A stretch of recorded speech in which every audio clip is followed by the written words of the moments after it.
Filipina, hukuman untuk para koruptor dapat dibilang cukup sadis, yaitu dijatuhkan dari helikopter.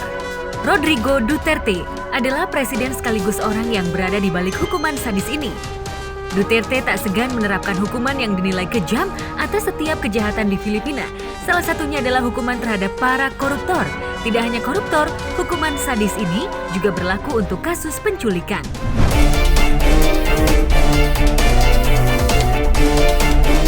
Amerika memang tidak menerapkan hukuman mati bagi para pelaku koruptor di negaranya karena alasan hak asasi manusia.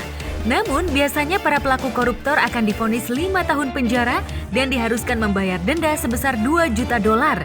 Adapun mereka yang masuk ke dalam kategori kasus korupsi berat terancam hukuman kurung maksimal 20 tahun penjara.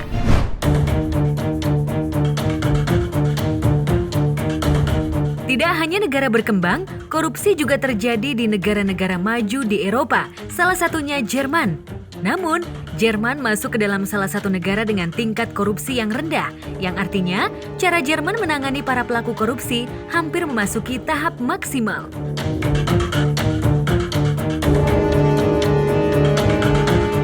Jika seseorang terbukti korupsi di Jerman, ia wajib mengembalikan seluruh uang yang dikorupsi dan mendekam di penjara seumur hidup.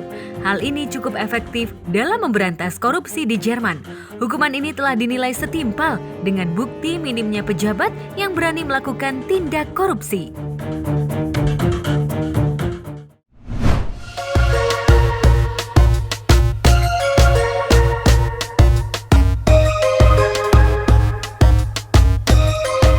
Jalan ambles akan membuat siapapun was-was, apalagi jika sampai berpuluh-puluh meter dalamnya. Peristiwa jalan ambles ini sempat terjadi di beberapa negara, bahkan di Indonesia.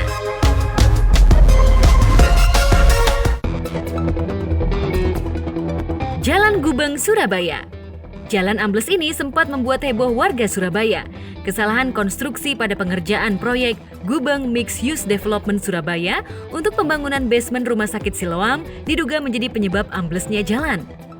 Meski tidak ada korban jiwa dalam peristiwa tersebut, namun amblesnya jalan Gubeng meninggalkan lubang sedalam sekitar 15 meter dengan diameter 50 meter. Akibatnya, jalan putus total.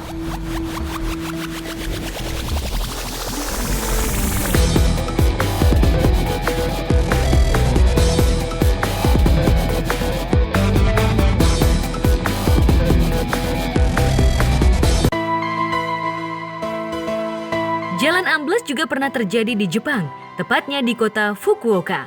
Lubang menganga di tengah jalan dengan lebar 30 meter serta kedalaman 15 meter, menutup akses utama di pusat Fukuoka pada 8 November 2016.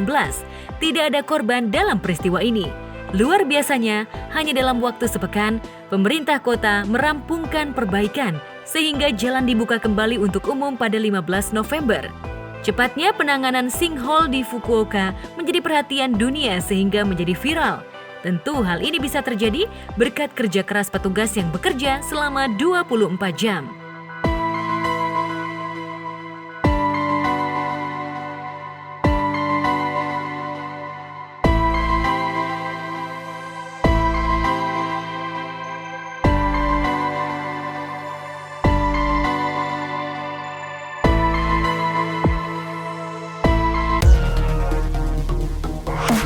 Permukaan tanah ambles pada Juli 2018 di desa Pinzon de Morado, Coyuca de Catalan, negara bagian Guerrero, Meksiko. Tanah ambles dimulai dengan lapisan atas tanah yang digunakan sebagai jalan, lalu melebar dan semakin dalam. Tidak ada korban dalam insiden ini. Meskipun sinkhole hampir saja menelan beberapa rumah penduduk. Menurut pemerintah, peristiwa ini dipicu pekerjaan tambang di sekitar lokasi sekitar 10 tahun lalu.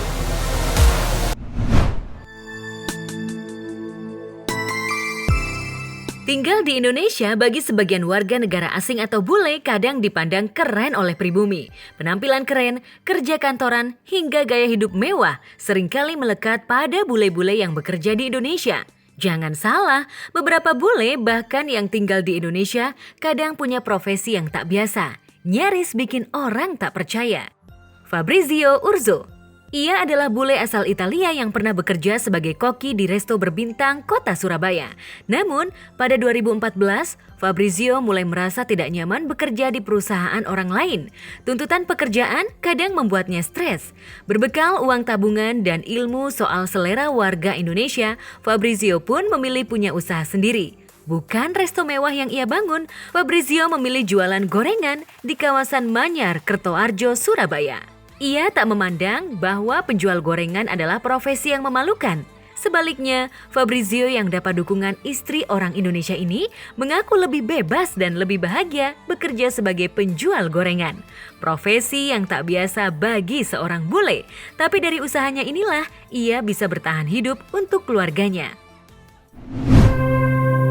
Glenn, bule asal Colorado, Amerika Serikat ini harus berprofesi sebagai penjual donat dan burger di Purwokerto. Kedatangannya ke Indonesia semula hendak menjadi tenaga pengajar bahasa Inggris di salah satu sekolah di Purwokerto. Namun, lantaran ia tertipu oleh rekannya sendiri, Glenn bertahan hidup dengan berjualan di pinggir jalan. Ia sedikit beruntung karena tak dideportasi sejak menikah dengan perempuan asal Cilacap 2003 silam. Sebelum berjualan burger dan donat, Glenn bersama istrinya membangun usaha catering dan wedding yang boleh dibilang sukses. Namun, sejak istrinya divonis kanker serviks, keadaan berubah 180 derajat. Ia harus bekerja sendiri untuk kebutuhan hidup dan biaya pengobatan istri. Ia sempat viral lantaran berjualan sambil menulis pesan di papan dagangannya tentang istri yang sakit. Andre Graff. Berawal dari liburan di Bali dan Sumba, bule asal Prancis ini memilih meninggalkan negaranya dan menetap di Indonesia, khususnya Sumba. Sebenarnya ia adalah pilot balon udara, namun profesi tersebut ia tinggalkan demi bisa tinggal bersama penduduk lokal di Sumba. Sayangnya, belum lama ia tinggal, ia harus melihat kenyataan warga tempat ia tinggal mengalami kesulitan air bersih. Sejak itulah, Andre membantu warga mendapatkan air bersih dengan membuat sumur. Mendapat sambutan baik dari warga lokal dan pemerintah, Andre justru menjalani profesinya sebagai tukang gali sumur. Ia bahkan bertekad akan membuat filtrasi air agar air yang diambil dari sumur dapat langsung diminum tanpa terkena pencemaran lingkungan. Sergei Litvinov. Ia adalah bule Rusia yang terpaksa berjualan es jus di kota Solo. Sebenarnya Sergei adalah pesepak bola profesional PSLS Lok Sumawe. Sialnya, setelah membela klub tersebut, Sergei tidak menerima gaji sepeser pun. 124 juta yang jadi hak Sergei tak dibayar oleh PSLS dan ini membuat ia tak punya biaya untuk bertahan hidup apalagi pulang ke negara asal. Tak hanya berjualan jus buah, konon ia juga sering dipanggil warga untuk membangun kanopi rumah. Bertahun-tahun tanpa kepastian, kian malang karena Sergei akhirnya dideportasi dari Indonesia.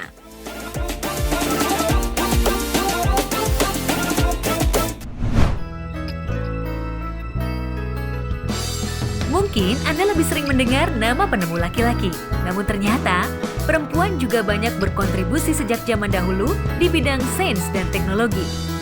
Dan kata siapa, seksi dan ilmuwan tak pantas bersanding. Dahulu mungkin profesi ilmuwan identik dengan kutu buku atau kepribadian eksentrik. Peneliti yang berjenis kelamin wanita pun jarang, tapi zaman modern ini sudah banyak wanita yang menjadi ilmuwan. Top highlight kali ini menelisik beberapa ilmuwan yang berparas cantik yang penemuannya mengubah dunia. Yang pertama adalah Daniela Witten, berasal dari Amerika Serikat. Daniela adalah salah satu dosen biostatistik di University of Washington, bergelar sarjana matematika serta sarjana biologi yang didapatkannya dari Stanford University. Pekerjaan wanita yang memiliki senyuman manis ini adalah mengelola data analisis dan mengolah data biologi dalam skala besar. Berkat teknik yang dia kembangkan, bisa menjadi panduan dalam mengobati penyakit tertentu. Ilmuwan cantik berikutnya adalah Danielle Fong. Ilmuwan ini berasal dari Kanada. Sarjana Fisika Komputer and Science ini dalam usia 17 tahun sudah meraih gelar PhD dalam bidang fisika plasma di Universitas Princeton. Kemudian ia mendirikan Light Cell Energy. Ini merupakan perusahaan yang ramah lingkungan yang mencoba menyediakan sumber energi dari tenaga surya dan angin. Selanjutnya, Aditi Senkardes. Ilmuwan yang berasal dari Inggris ini merupakan salah satu dari 8 ilmuwan yang mengubah dunia. Wanita yang merupakan ilmuwan di bidang neurology science ini mengabdikan dirinya di Harvard Medical School dan Boston Children's Hospital. Putri pengacara ini dikenal sebagai ahli neurologi pediatri. Berkat rekam jejak otak secara real-time yang ia kembangkan, penemuan itu berguna bagi perkembangan pada anak yang menderita dialeksia. Ilmuwan berikutnya berasal dari Indonesia. Dia adalah Sastia Pramaputri. Sehari-hari perempuan ini berprofesi sebagai asisten profesor di Osaka University dan dosen luar biasa di Institut Teknologi Bandung. Sastia juga merupakan ketua tim peneliti di Osaka University yang memimpin ilmuwan dari negeri Sakura yang sebagian besar laki-laki. Hasil penelitian Saskia yang dikenal publik adalah riset kualitas dan standar kopi luwak dengan teknologi metabolomik.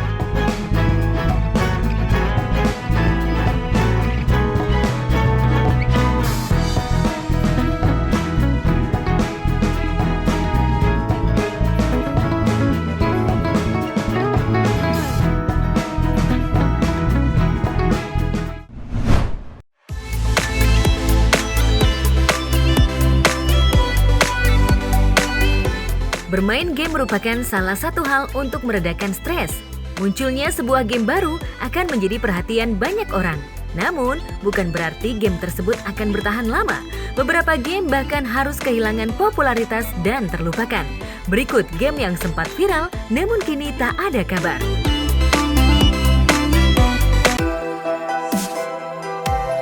Pokemon Go. Game ini memuncaki popularitas dalam waktu singkat, namun sayangnya itu tidak berlangsung lama. Dalam setengah tahun, banyak pemain yang meninggalkannya.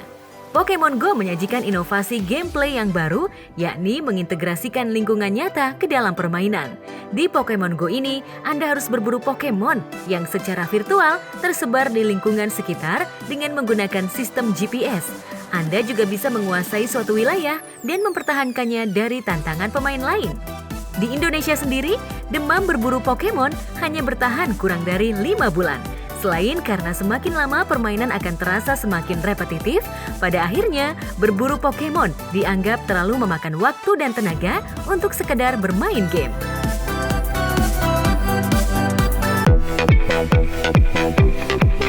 Game Clash of Clans. Pada masa jayanya, game ini dapat dinobatkan sebagai game sejuta umat. Setiap pengguna smartphone dari anak-anak hingga dewasa pasti memiliki game ini di smartphone mereka. Namun seiring berubahnya selera para gamers, maka era kejayaan COC pun harus berlalu. COC adalah game multiplayer bergenre strategi, di mana Anda bisa membangun base Anda serta menyerang base lain. Game ini populer karena adanya sistem clan, di mana Anda bisa bergabung dengan teman-teman Anda untuk membentuk sebuah aliansi dan kemudian ikut berperang di clan war.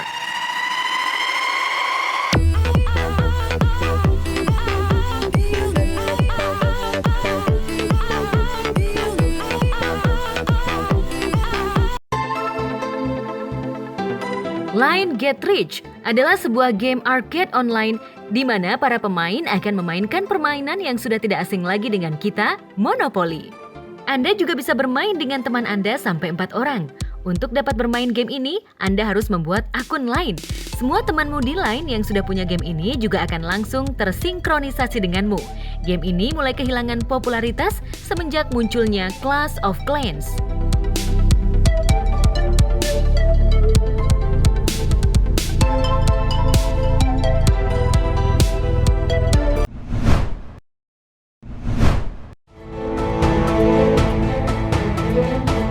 Mistis pasti tak terlepas dari keseharian orang Indonesia.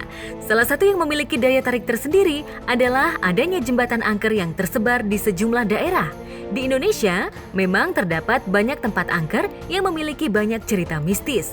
Setiap keanehan-keanehan yang terjadi selalu dihubungkan dengan keberadaan hantu penunggu tempat tersebut yang banyak memiliki cerita mistis. Dan mungkin saja jembatan tersebut pernah Anda lewati.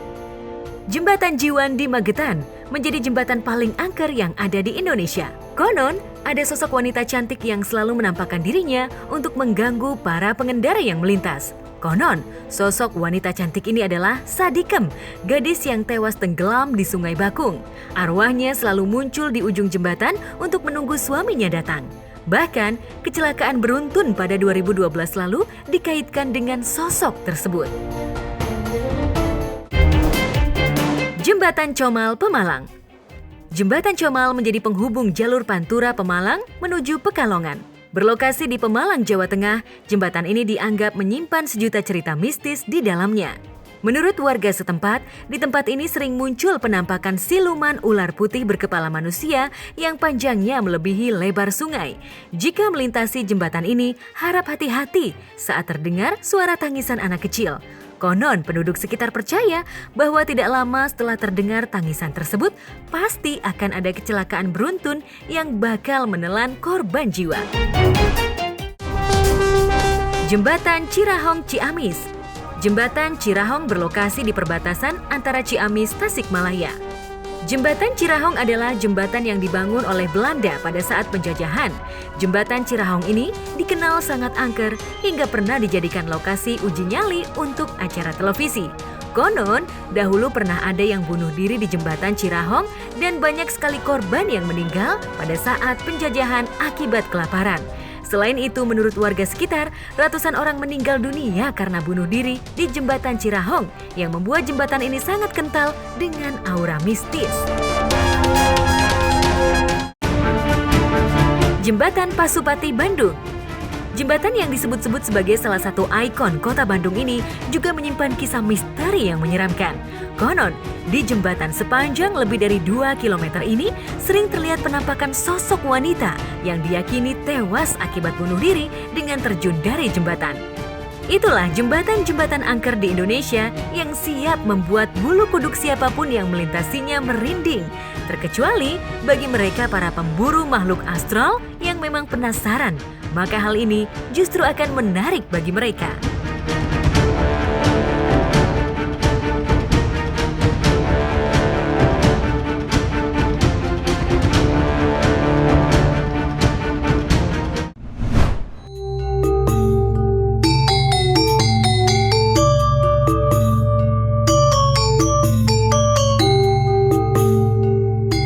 Kopi merupakan jenis minuman yang banyak digemari di seluruh dunia. Iklim tropis yang dimiliki negara Indonesia memberikan keuntungan tersendiri dalam hal produksi kopi. Kopi yang dihasilkan di daerah-daerah di Indonesia mempunyai cita rasa khas dan menjadi salah satu yang unggul di dunia.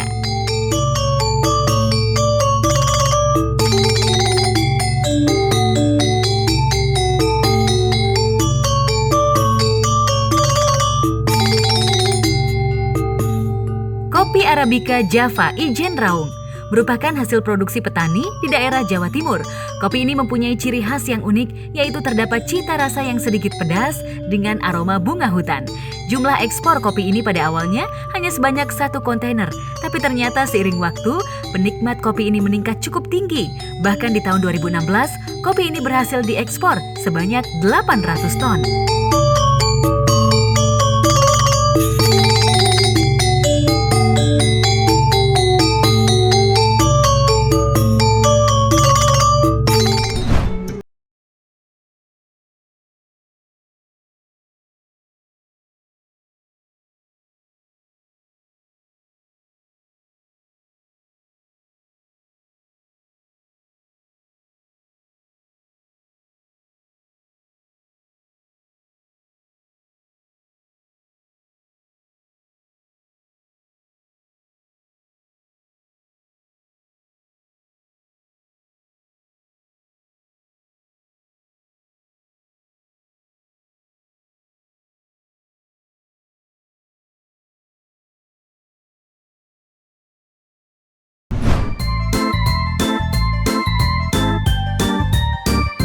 Robusta Temanggung adalah jenis kopi Robusta asal daerah Temanggung, Jawa Tengah. Kopi ini mempunyai ciri khas yang berbeda dari yang lain. Robusta Temanggung mempunyai aroma tembakau dengan dominasi rasa yang pahit. Rasa pahit itulah yang menjadikan jenis kopi Robusta ini banyak digemari. Selain banyak juga yang mengatakan, kopi Robusta Temanggung ini mirip seperti kopi mocha. Hingga saat ini, Indonesia telah mengekspornya ke beberapa negara seperti Amerika Latin, negara-negara kawasan Timur Tengah, dan Eropa.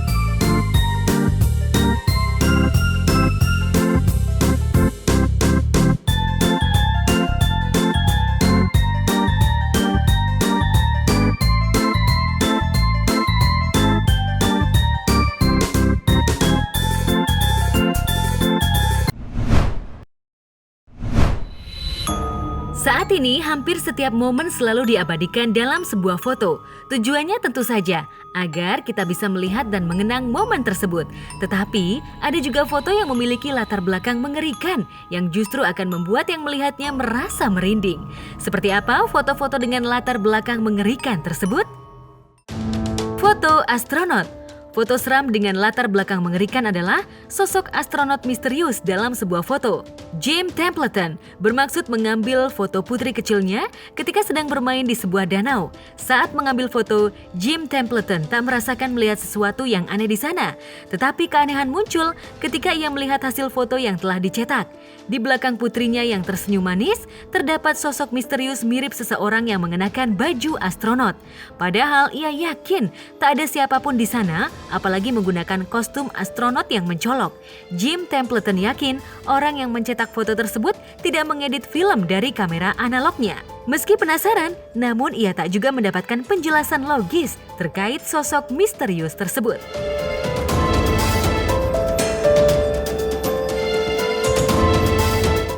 Foto sebelum bunuh diri massal. Foto seram dengan latar belakang kisah mengerikan adalah foto kebersamaan pengikut aliran sesat bernama People's Temple di Johnstone, Guyana. Melihat foto-foto ini, tentu tak mengira kalau akan ada sesuatu yang mengerikan terjadi. Mereka semua tampak bahagia, tersenyum ketika berfoto bersama. Seorang pria bernama Jim Jones telah membuat sekitar 913 warga Johnstone, Guyana bunuh diri secara bersamaan. Ia telah mencampurkan cairan sianida yang dikemas dengan ekstrak anggur yang menjadi minuman utama dalam pertemuan para pengikut sekte sesat ini.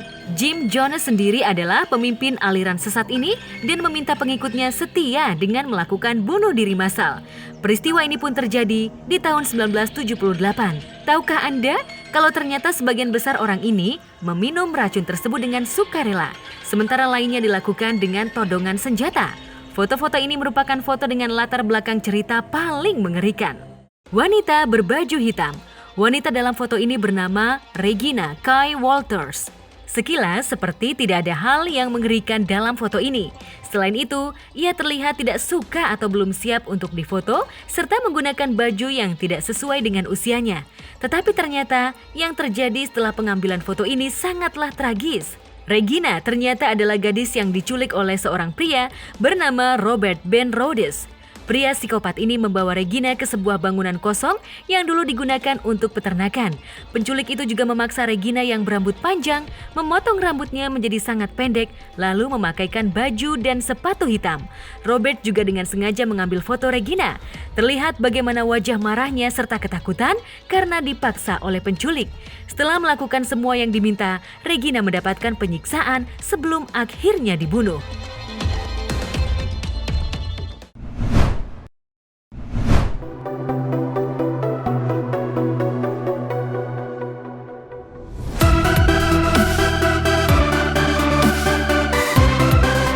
Namanya penjahat hingga tercatat dalam buku hitam kriminal, sudah pasti orang yang tak dapat tempat di masyarakat. Dianggap mengganggu dan membahayakan, para bandit penjahat bukanlah sosok yang ramah. Namun semua tidaklah demikian. Beberapa bandit berikut ini justru jadi pahlawan bagi rakyat jelata.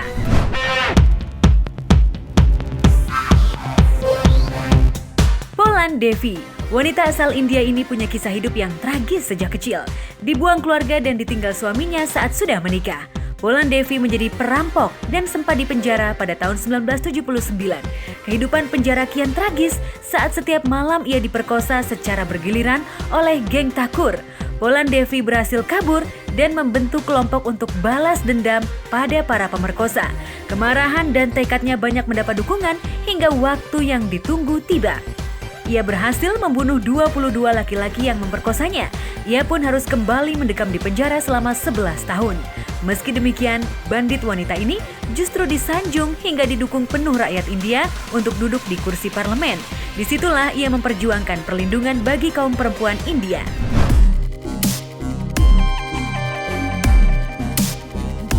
Pancho Villa. Siapa tak kenal bandit asal Meksiko yang hidup periode 1878 hingga 1923. Dikenal sebagai penyamun, pembunuh, dan tokoh revolusioner yang membawa perubahan bagi rakyat Meksiko yang tertindas. Meski memiliki catatan kriminal, Pancho dianggap sebagai pahlawan bagi masyarakat. Tindakannya bak Robin Hood, di mana ia merampok orang kaya dan para koruptor, kemudian hasilnya dibagi-bagikan kepada rakyat miskin. Saat polisi mencoba menangkapnya, rakyat justru membantu Pancho Villa untuk bersembunyi atau meloloskan diri. Sampai ia meninggal, rakyat tetap menganggap Pancho adalah pahlawan, meski pemerintah menolak gelar tersebut bagi Pancho Villa.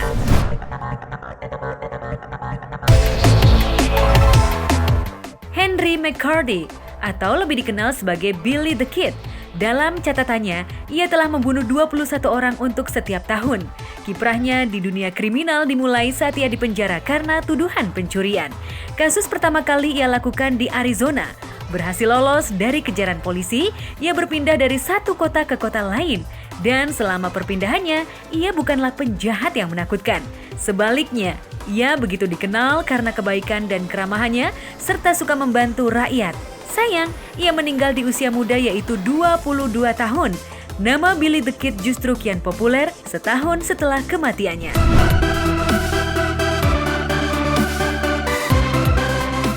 Salvatore Giuliano, petani asal Sisilia yang terkenal suka merampok hasil tani dan kekayaan orang untuk kemudian dibagikan kepada rakyat jelata. Ia adalah bandit yang harus dibasmi, namun rakyat justru membela Salvatore mati-matian. Bagaimana tidak dibela? Sebab Salvatore adalah tokoh penting dalam gerakan kemerdekaan Sisilia memperjuangkan kemerdekaan pulau dari pemerintahan Italia.